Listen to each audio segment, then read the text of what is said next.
You were talking about same-sex unions, and I was hoping you would say this, but you didn't, so I'm going to ask the question. What happens, how do we justify man and woman being married when when they're past the age of childbearing?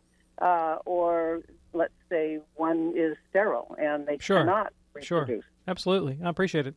Because the union of a man and a woman is the kind of union that would naturally be fulfilled in the bearing of children.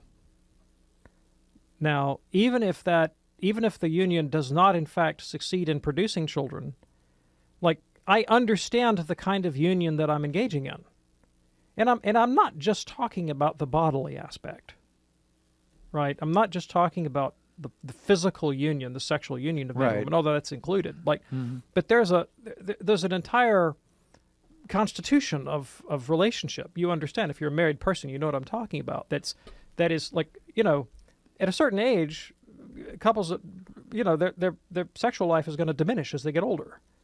And yet I've never you meet some, 85-year-old married couple, man and woman, and like, that husband is never going to confuse his wife with his golf partners.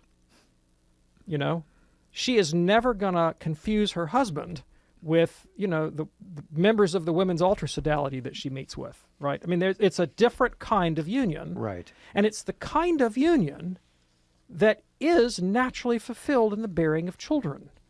And even when through no fault of their own, maybe through sterility, in an early age or just old age as they go through menopause and natural processes of life, you still understand what you're getting.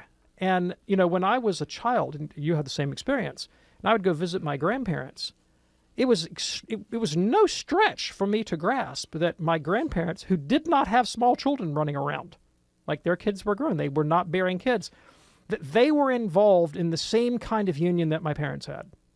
That was obvious to me, right? Now, compare that to any other kind of union.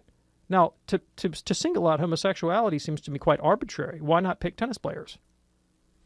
Yeah. If tennis is your thing, like, why not compare heterosexual union, sexual union and marriage to tennis playing?